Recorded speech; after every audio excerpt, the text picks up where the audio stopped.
What's up? Back again. It's part three of the lesson called Native Americans and Mexicans are not the children of Israel. I had left out in the book of Joshua chapter 76, and I was going to read, verse 1 through 18. I mean, the first two parts is all about proving that the children of Israel was a black nation according to the Bible, and how they was always mistaken as Egyptians and as Ethiopians.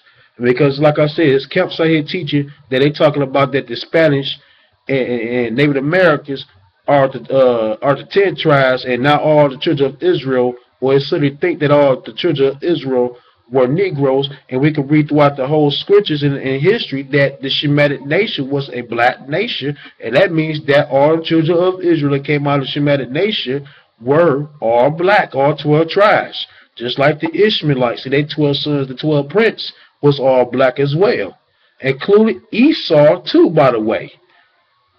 So now I'm just gonna go back to Joshua chapter 76, and in verse 1 through 18. And one thing you gotta understand, people, that when you look at the Native Americans, when you look at the Spanish, when you look at the Dominicans, I'm not even talking about the Afro Dominicans, the slaves they brought over there. I'm talking about the white people that who came and conquered over there. Then they brought our people over there.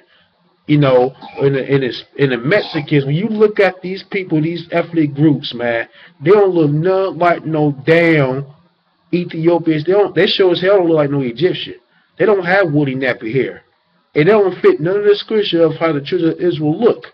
Because the Lord always compared the children to the Ethiopians according to Amos chapter 9 verse 7. And you can also read the same thing in the book of Jeremiah chapter 13 and verse 23. That the Lord always compared the children of Israel as Ethiopians, and the children of Israel looked just like the Egyptians. So Israel was a black nation. They were not a damn white people, or they was not a Native American. They were not, the Mexicans and the Puerto Ricans, whatever they claim to be. These were Negroes. Now I'm gonna go to Joshua chapter 76. I'm gonna start at verse 1, and we're gonna stop at 18. Then we're gonna get to the good stuff as far as the curses, the history books, the whole 9 yards. I just want to get my foundation started. I know that's a long foundation, whatever. I just want to get everything started before we get to the curses, so we can get a better idea who's the children of Israel. And it shows hell the Native Americans, and it shows not the Native Americans. It shows hell as not the damn Mexicans, nor the Asian groups or anything y'all claim to be. These were black people. So Joshua chapter 76 and verse 1 through 18. As I explained my last part too, I want to get to Moses, that how he was mistaken as Egyptian too. But I just want to show y'all other things before he fled to the land of Midian. He also went to Ethiopia first and lived there as a king for such and such years. We're gonna read that how many years he was a king for. He was a king for the Ethiopian. You can read it. It's about Moses and how after he left Ethiopia, he went to the land of Midian, and how they mistaken him as the Egyptian, and he ain't had no Egyptian clothing in. But we're going to read what the scriptures have to say. So I'm going to go to Joshua chapter 76 and verse 1 to 18. And it says, Moses the son of Amram was still king in the land of Cush in those days, and he prospered in his kingdom, and he conducted the government of the children of Cush in justice and righteousness and integrity. And all the children of Cush loved Moses all the days that he reigned over them. And all the inhabitants of the land of Cush were greatly afraid of him. I mean, when you are Israelite, people are going to be afraid of you. And that's how they are with us today. Verse 3. In the 40th year of the reign of Moses. So Moses ruled the Ethiopia for 40 years. Since he was 18 all the way to, 60 some years old, whatever. We're going to find out. If the 40th year of the reign of Moses over Cush, in the 40th year of the reign of Moses over Cush, Moses was sitting in a warrior throne, which Adonai, the queen, was before him, and all the nobles were sitting around him. And Adonai, the queen, sitting before the king and the prince. And what is this thing which you and the children of Cush has done for this long time? And certainly you know that for 40 years that this man has range over Cush, he has not approached me, and nor he has served the gods of the children of Cush. And now therefore hear, O you children of Cush, let this man no longer reign over you, as he not of our flesh. And so men not behold, me Archie, my son, is grown up. Let him reign over you, for it is better for you to serve the son of your Lord than to serve a stranger, a slave of the king of Egypt. And all the people, nobles, and the children of Cush heard the words of Adonai, the queen, had spoken in their ears. And all the people were prepared until evening. In the morning, and they rose up early and made Menachos, whatever his name is, the son of Kinkaris, king over them. And all the Cush were afraid to stretch forth their hands against Moses, for the Lord was with Moses. And the children of Cush remembered the oath which they swore unto Moses, and therefore they did no harm to him, because the Lord was with Moses. And they would not dare to lift a finger against Moses. They would be their head right there too. Now verse 11. And now the children of Cush gave many presents to Moses and sent him from them with great honor. So now they sent Moses away with great honor. It was a great honor because he served them as their king for 40 some years. He served them for 40 some years as king of Ethiopia. Now, if he was a white boy, they would have killed him right there. He was stuck up like a sore thumb. But he was a black man who ruled Ethiopia. But that's not all, though, because he was not just he was a king of Ethiopia, but we're going to find out, too.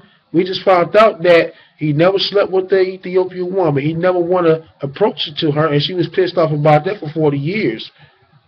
You know what I'm saying? He never touched her, because he knew the laws that the Hebrew laws that we ain't supposed to go outside our race. I mean, he served the Lord while he was king in Cush. And now they sent him with great honors because what he had done for them. Now what else? In verse 12, so Moses went forth from the land of Cush and went home and ceased to rage over Cush. Moses was 66 years old when he went out of the land of Cush, for the thing was from the Lord, and for the period had arrived in which he had appointed in the days in the old, to bring forth Israel from the affliction of the children of Ham. So Moses was 66 years old when he stopped ranging the land of Cush, and he ranged this since he was 18 after he fled for the Egyptian, right? Now, what else he did after he left there, and he was 66 years old? Hey, sorry, y'all. Okay, let me see. Verse 13. Moses went for Midian. Verse 13. Moses went to Midian, for he was afraid to return to Egypt on account of Pharaoh. He went and sat in the well of the water of Midian. 7 daughters of Reuel, and the Midianite went out and to feed that father's flock. And they came to the well and drew water to water their father's flock. And the shepherds of the Midian came and drove them away. Moses rose up and helped them and watered the flock. They came home.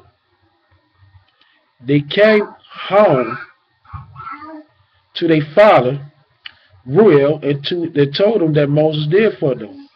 And verse 18. Now listen carefully, y'all, because Moses was in Ethiopia for 40-some years. And he left out at 66 years old after he went in there when he was 18. Now, ain't no way to hell he's gonna wear the clothing of an Egyptian, to be mistaken as an Egyptian if he served in the Cushite kingdom for that long. So y'all cannot use the clothing right here. Now let's read what it says. They came to draw water. Okay, they came to draw the father's water for the. Let me read verse 15 again. They came to the well and drew water to the water of their father's flock. And the shepherds of the Midian came and drove them away. Moses rose up and helped them and watered the flock. And they came home to their father Reuel and told him what Moses did for them.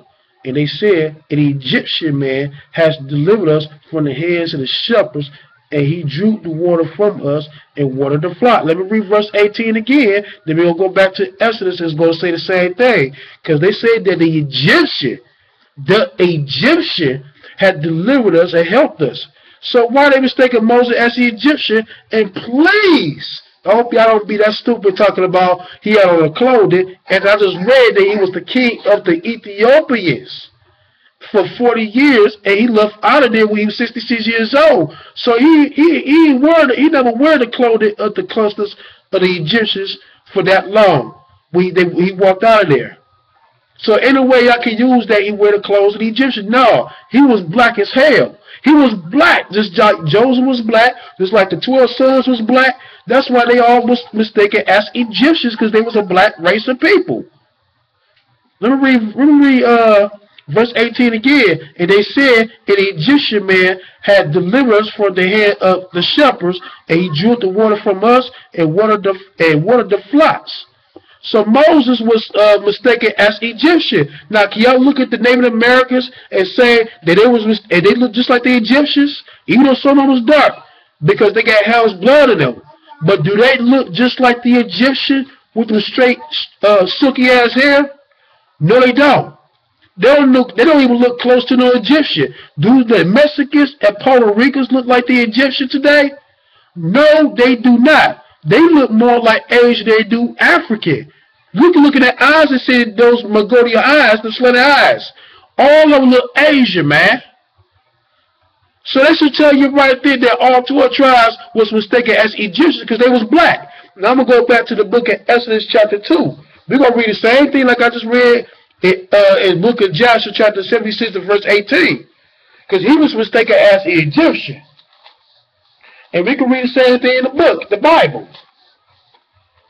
Your damn elders lied to y'all talking about all 12 tribes was not Negroes. That's a bullshit lie they're teaching you. If you go to the history, read the Bible, all 12 tribes of Israel were a black people. They were black race. They were Negroes. It's been proven throughout the history. And that bullshit, the Bush, they try to justify talking about it was not Negroes because they want to go based on the doctrine of the Mormons because they under the 501c3. Y'all need to come out these camps, man. I'm telling y'all. Read the real history for yourselves. Look at the artifact over there, the walls over there, the Egyptian. It will tell you that they slaved the 12 tribes of Israel, Egypt, and they painted them as black people. They ain't painted them as one black and one white and one yellow. They can make a different color you was. These were black people right here. Now let's go to Exodus chapter 2. And I'm going to read. Now I'm just going to read verse 1. Actually, I just want to read verse 1 through 19. Because now we got the whole insight that after Pharaoh fled after Moses fled from Pharaoh, he went to the land of the Canaan. He went to the land of the Ethiopians, Cush. He was king there for 40 years. He left out there when he was 66 years old before he went to the land of Midian. And the 7 daughters of Japhon, the priest of Midian, said that Egyptian man had rescued us, for he had helped us out. And all for you to be mistaken as the Egyptian, you gotta be black like the Egyptian. Ain't no other way around.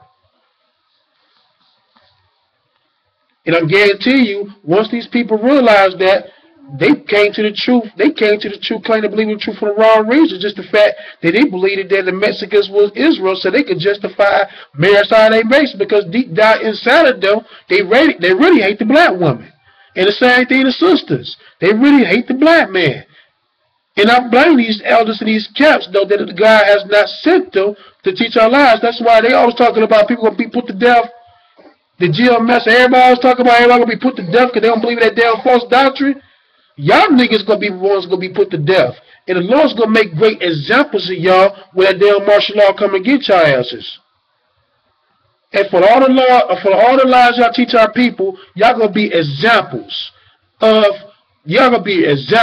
when that time comes.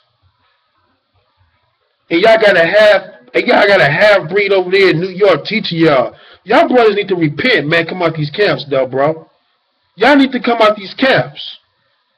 And quit messing around with these cats, man. They're going to end up having you in a lake of fire, man. And understand that a black man, according to the Bible, is the 12 tribes of Israel. And I ain't even talking about Ham seed, because they black. I'm talking about the Shemitic black people, man. Now I'm going to go back to Exodus chapter 2, verse 1 through 19. Now I'm just going to read the whole story. Y'all need to sit down. Exodus 11 through 19, I mean. And it came to pass in those days, Moses was grown, that he went out into his brother and looked on their burden.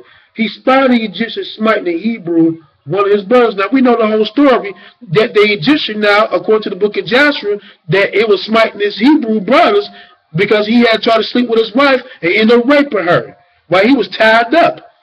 And as according to Joshua, y'all already know what happened to the resource. He went and killed the Egyptian dude. That's the whole picture of what they took out, so you can't understand this. At verse 12, he looked this way and that way, and when he saw that there was no man, and he slew the Egyptian and hid him in the sand. And when he went out the second day, behold, 2 men of the Hebrews strode together. And he said to them that did the wrong, wherefore smitest thou that fellow? And he said, who made thee the prince and judge over us? And didst thou kill me as thou killest the Egyptian? And Moses feared and said, this thing was certainly known. Right? And understand that the Lord chose Moses to be the leader because what he had did for this people. He killed that Egyptian, man. We're supposed to be examples of Moses, y'all. He killed for this people, man. And y'all let these white boys killing our people and stuff because y'all too scared, man. I'm going to tell you something. When that martial law comes, y'all better start looking at examples of Moses, though, man, and be wise at the same time. And I'm not saying go out there in the office attack, just in case the damn FBI watching me, though. I ain't saying go out there and kill anybody. I just said be an example of what Moses is to my people. Because it's time for us to start doing it. White men, they do it all the time. White people do it. Asian people do it all the time. They may rise do it all the time when you smite one of their people and stuff. They killing our people. The Indians do it. Why we can't do it, man? Why we scared of the system? It's time to wake up, y'all, before it's too late. But we need to be examples as Moses was. That's why the Lord chose him.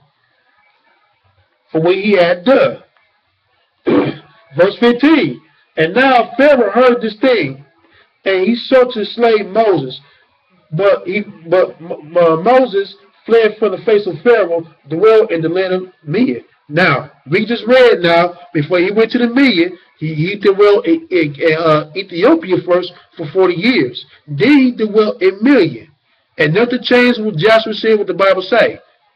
It go hand in hand. But Joshua just give you the whole picture so you can understand what you're reading in this Bible.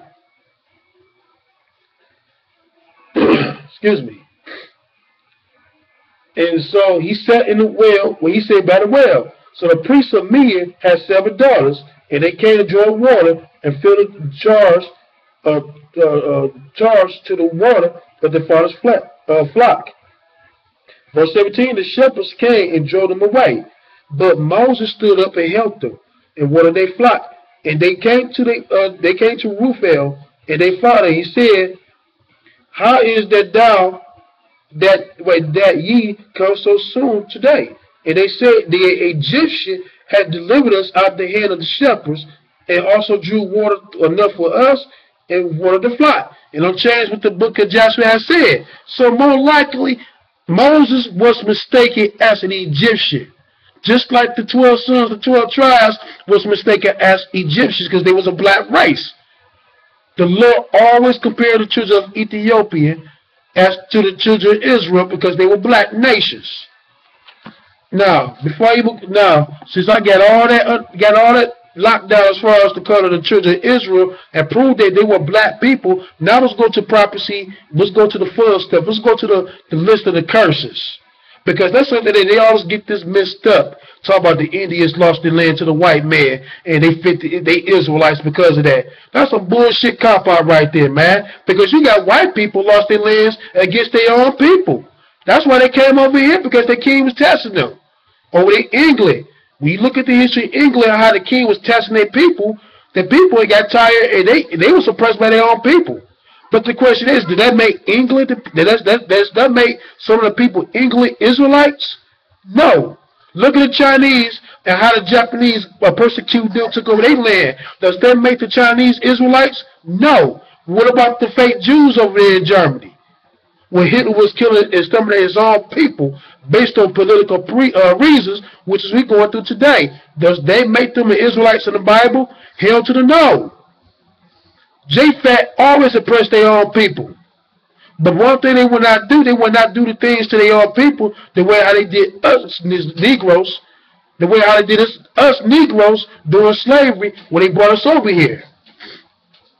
Now I'm about to go read the curses. And I'm going to go to, let's go to Deuteronomy chapter 28, verse 68.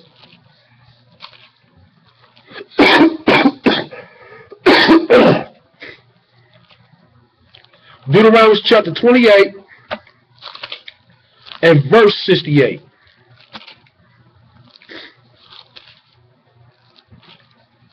Deuteronomy 28, verse 68.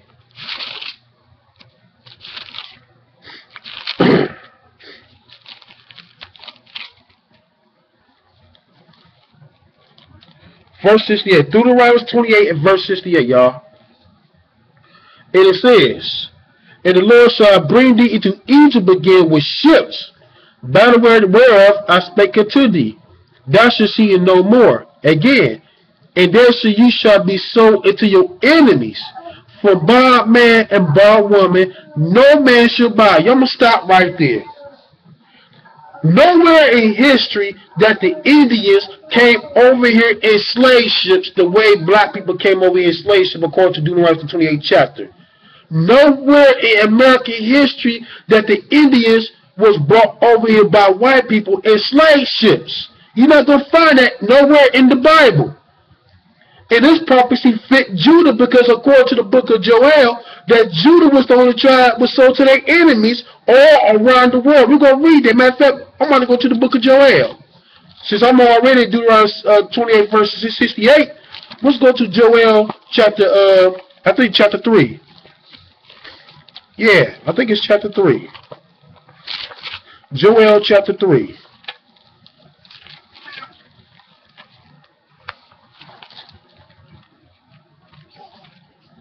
I said go to sleep. Kids, y'all, kids. I don't know what it is about Hebrew kids. They hard-headed. Hold on, Joel chapter 3. Chapter 3. I'm going to start at verse 1. Because we just read it in the book of Deuteronomy chapter 28 and verse 68. What he said right here, the Lord shall bring you to Egypt again with ships, by whereof thou spake unto thee. Thou shalt see it no more. He talking about our land, because ever since we came over in slave ship, we never saw our land ever since. But there shall ye be sold to your enemies, for bondman and bondwoman, no man shall buy you. Like I said, the Indians never came here in slave ships. As a matter of fact, even though when Christopher Columbus came and slaughtered a lot of Indians, the Indians got their full reputation. And they are the most respected people on the face of the earth. Everybody want to be like the Indians, man. Everybody want to respect and want to be just like the Indians, want to do more for the Native Americans. And yes, some of them were slaves, but for how long? Maybe what, for 100 years? And the slavery didn't even take that long because, according to history, that a lot of Native Americans would got away just like that. The white boy, you know what, let's get them niggas in. They don't know about this. Let's get these niggas in. And they brought us over here in America and slaved our people. They never been, I'm going to tell you, the Native Americans never been sold to their enemies the way black people were sold to their enemies. I don't care what y'all say. Y'all could come up with any philosophy, what anybody could make up in a story about the Indians but were sold to their enemies, but they never been sold to their enemies and came out the slave ships like black people have. They don't even fit that prophecy, man. And I don't care what your elders tell you because they lying to you. So book of Joel chapter 3 and verse 1. It says, behold, in those days, in that time, where I shall bring again the captivity of Judah and Jerusalem. Because Jerusalem and Judah represents the house of Judah. Jerusalem represents Benjamin. That was the southern kingdom. Verse 2, I will gather all nations. I will bring them down to the valley of Jehoshaphat. I will plead with them there for my people and for my heritage Israel, who they had scattered among the nations and part in my land. Verse 3, they had cast lots for my people and gave a boy for a harlot and sold a girl for wine, and they might drink. And so they did that. And so let's go back to verse 1 where it says, behold, in those days, in that time when I will bring again the captivity of Judah and Jerusalem. Now let's skip down to verse 3. And they shall cast lots for my people, and will give a boy for a harlot, and give a boy for a harlot, and sell a girl for wine, that they might drink. And that's what goes along with Deuteronomy 28 chapter, and verse 68, because we were sold to our enemies, man, from bondman to bondwoman. We're nobody was able to pay for our freedom. But we look at the Native Americans, though, they managed to fight back. And we look at the history, the Native Americans they had guns too to fight out the white people, though. And to the point that they're like, you know what, let's do trades with these white folks. And the white folks end up doing that. The Native Americans never came over in no slave ships, man. I don't care what your elders tell you. So let's go to Genesis chapter 15, verse 13 and 14. Matter of fact, yeah, let's go to Genesis chapter 15.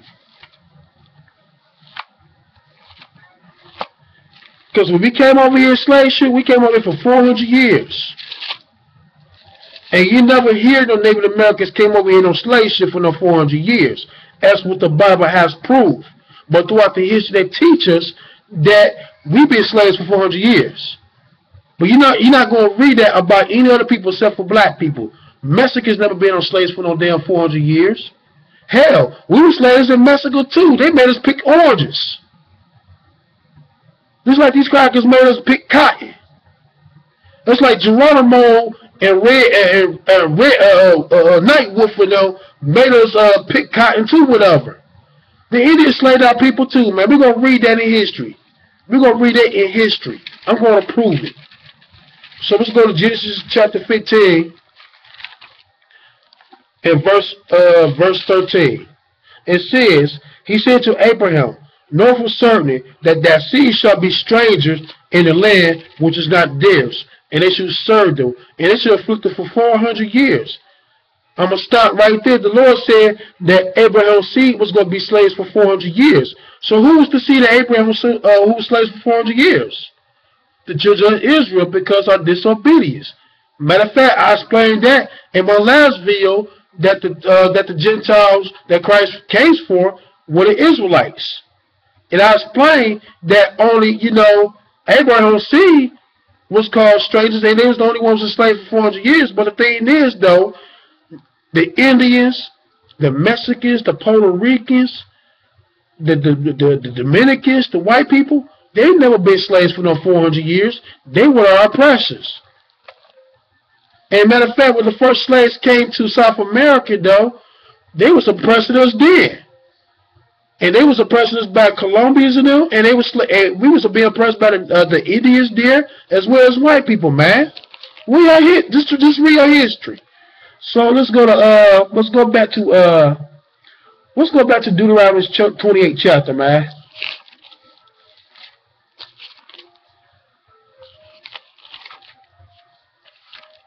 Now let's get down to business with the curses.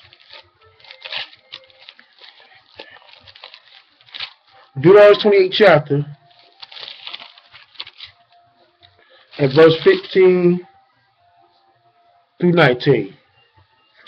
It says, but it shall come to pass, if thou wilt not hearken to the voice of the Lord thy God, to observe to do all his commandments and his statutes which I commanded thee this day, that all these curses shall come upon thee and overtake thee.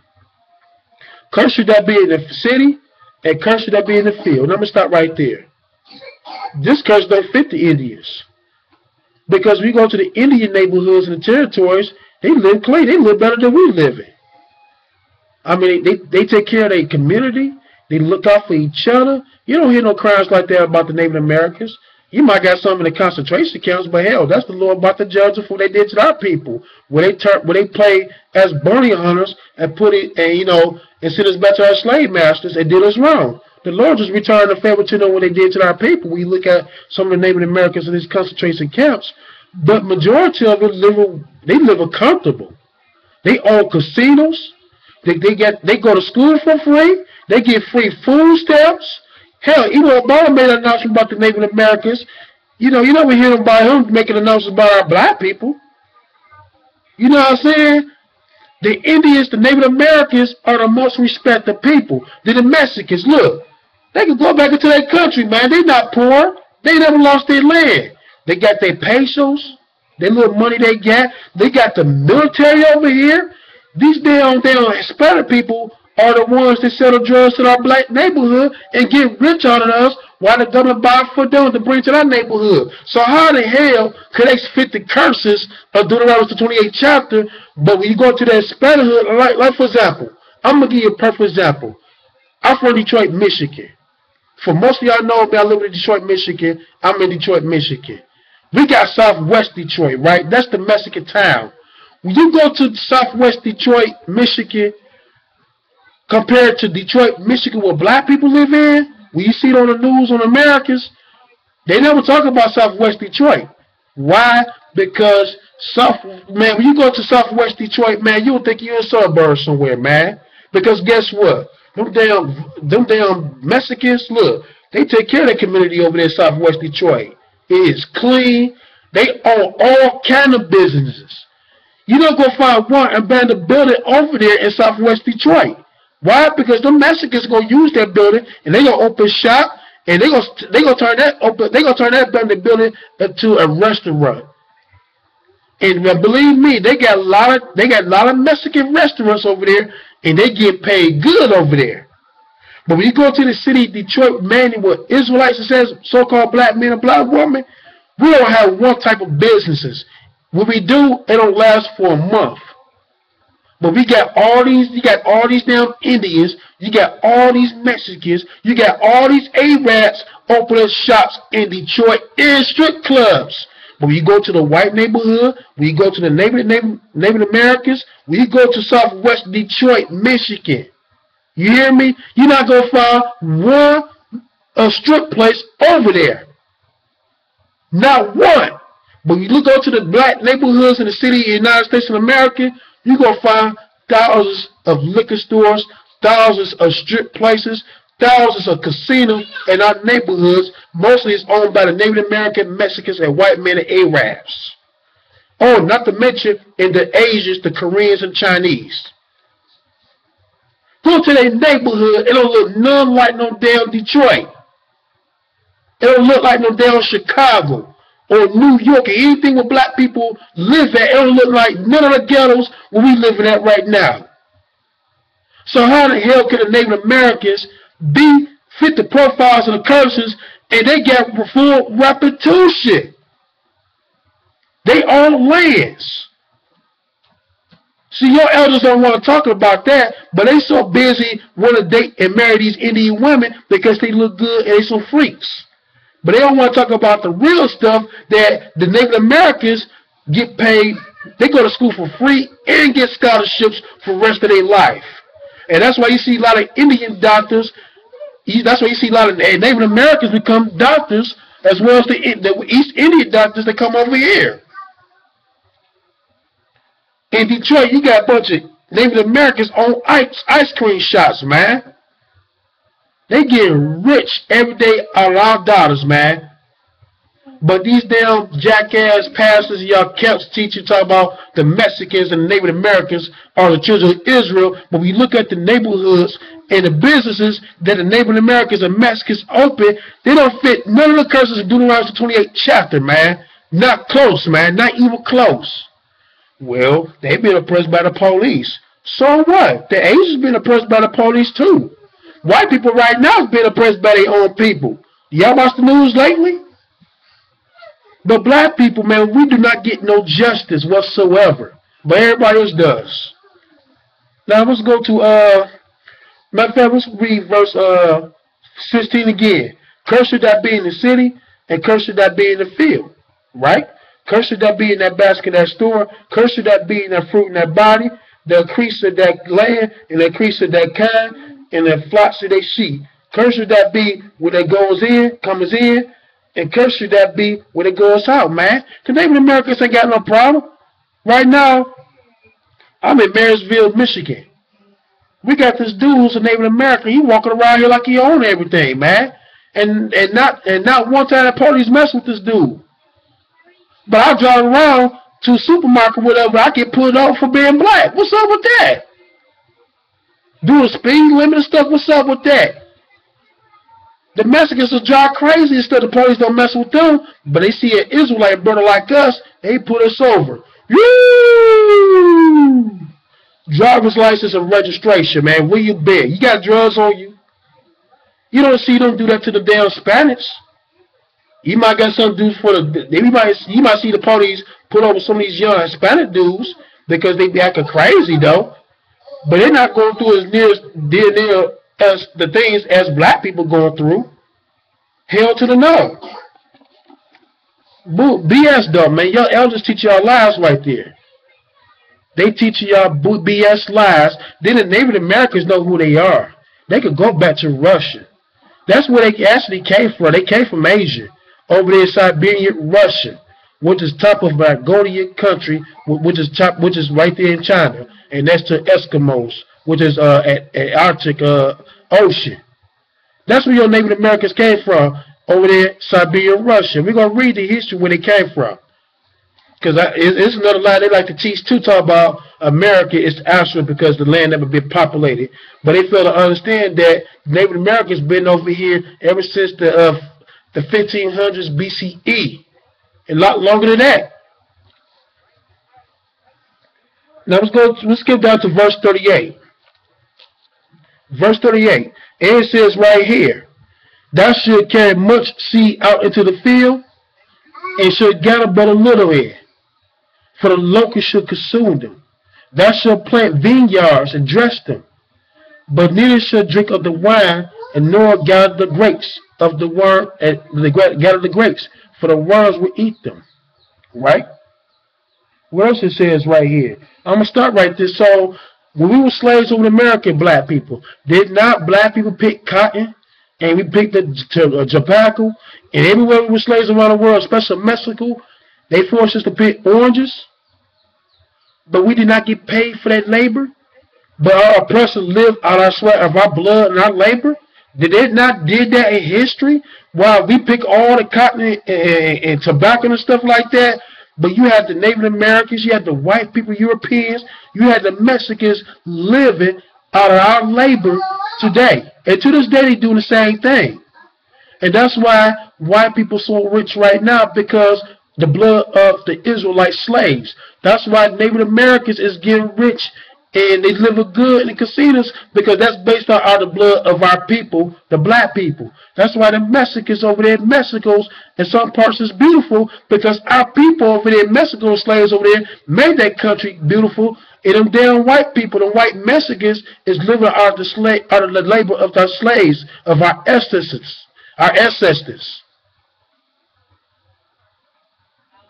They live it good.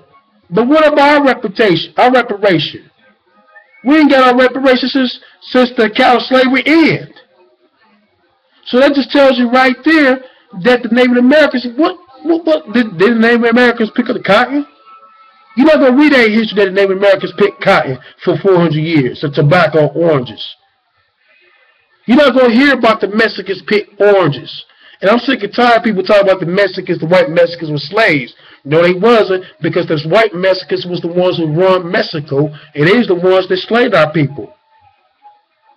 It was the black people who were slaves over there, what we call Afro-Mexicans. It's like they call us Afro-American. You got Afro-Mexicans over there, the Israelites, the black people. They were slaves in Mexico.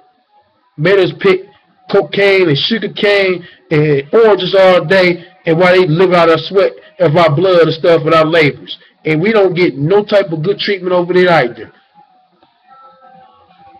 But everybody is living good. Now I'm going to skip down to, let's go to verse 32 where it says, the sons of their daughters, well, their sons and their daughters shall be given to other people, and their eyes shall long and fell with longing for them all day long, and there shall be no might in their hand.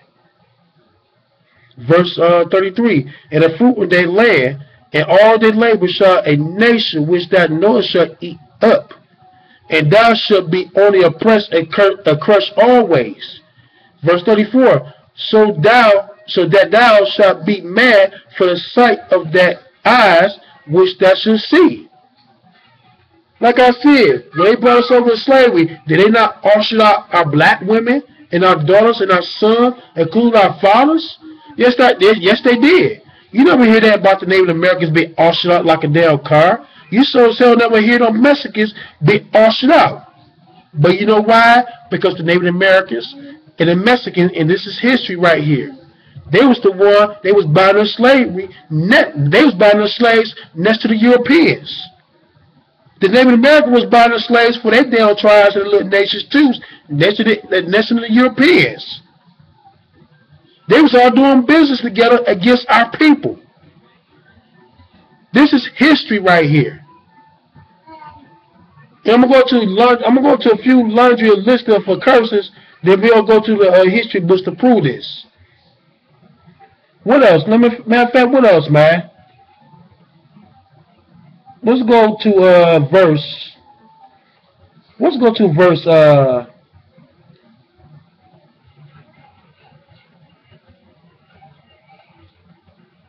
Let's go to verse 64. Deuteronomy 28, verse 64. Let's read that right quick.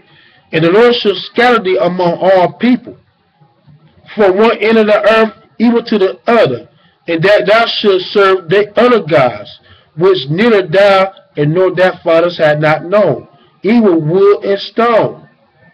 And among these nations shalt thou find no ease, neither shall the sole of thy feet have rest. But the Lord shall make thee a trembling of heart, and fellow of eyes, and sorrow of mind. And so that's what happened when we came over in slavery. We were scattered all around the world. Where's the Mexicans who were enslaved all around the world? Don't none of these cats talk about the Mexicans being scattered all around the world. They're not going to tell you that because it's not true, because the Mexicans are not our people. How can the Native Americans be slave? How can Native Americans be brought over in slave ships and they call Native Americans? What's the point of calling Native Americans if they was already in the land already? And then y'all talking about they came over here in slave ships, but history proves they were Columbus and everybody came to America, that the Indians was already in this land. But y'all talking about they came over here in slave ships with black people. That's some bullshit lie right there, man. You're not going to find it nowhere in history. And I don't care what your elders tell you. I don't care they've been in this truth for 20 years. They teaching y'all lies and falsehood. If y'all got a problem, I'm going to tell y'all this. Y'all better come in my damn comment box on YouTube. I'm going to put y'all blessed. If y'all don't like what I have to say, all you have to do is just move on. So I'm going to stop there. Now, before I even go a little further, I want to go to the book of, matter of fact, I'm going to do this in part, I'm going to do this another part. And I'm going to start this in Isaiah 42. So I'll see y'all in another part. Shalom.